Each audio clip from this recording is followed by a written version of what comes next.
This is an investigative video on life and legacy of Florence Ballard. The Supremes were one of the most successful Motown groups of the 1960s. Along with Diana Ross, Mary Wilson, and Florence Ballard, they became icons of American music. However, while Ross and Wilson went on to achieve great success after leaving the group, Ballard's story was tragically cut short. This video will explore the life and death of Florence Ballard, from her early years to her rise to fame as a member of the Supremes, and her untimely death. Early life. Florence Glenda Ballard was born on June 30, 1943, in Detroit, Michigan. She grew up in the Brewster Douglas housing projects, a low-income area on the east side of Detroit.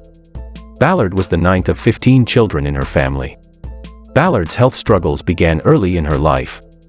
As a child, she suffered from chronic tonsillitis and had her tonsils removed at the age of 6.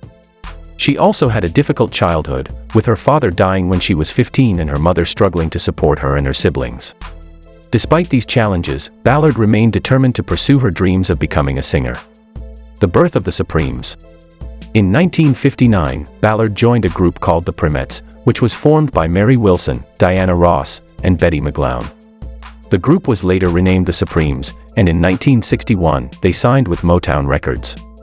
Their first single, I Want a Guy, was not a hit, but their second single, Buttered Popcorn, reached number 9 on the R&B charts.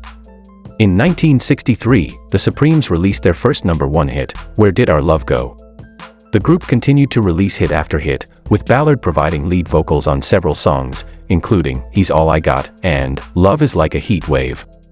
In the early days of the Supremes, Ballard was the group's main focal point.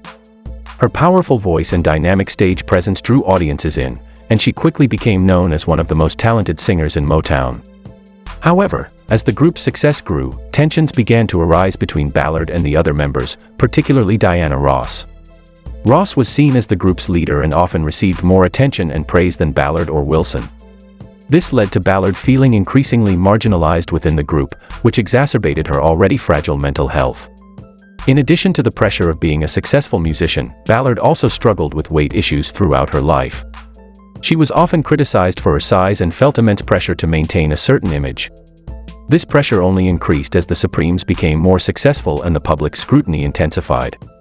Ballard tried various diets and weight loss programs, but she was never able to achieve the level of thinness that was expected of her. As the Supremes continued to rise to fame, Ballard's health began to deteriorate. She suffered from depression and anxiety, which were exacerbated by the tensions within the group. She also began drinking heavily, which only made her mental health issues worse. In 1967, Ballard was fired from the Supremes, reportedly due to her erratic behavior and missed performances. She was devastated by the news, and filed a lawsuit against Motown, claiming that she had been unfairly dismissed. After leaving the Supremes, Ballard struggled to launch a successful solo career. She released 2 albums, You Don't Have to and The ABCs of Love, but neither achieved commercial success. Ballard also struggled with financial problems, and was forced to file for bankruptcy. She turned to alcohol and drugs to cope with her problems, and her health began to decline. In 1975, Ballard was arrested for possession of cocaine, and was sentenced to a rehab program. Death.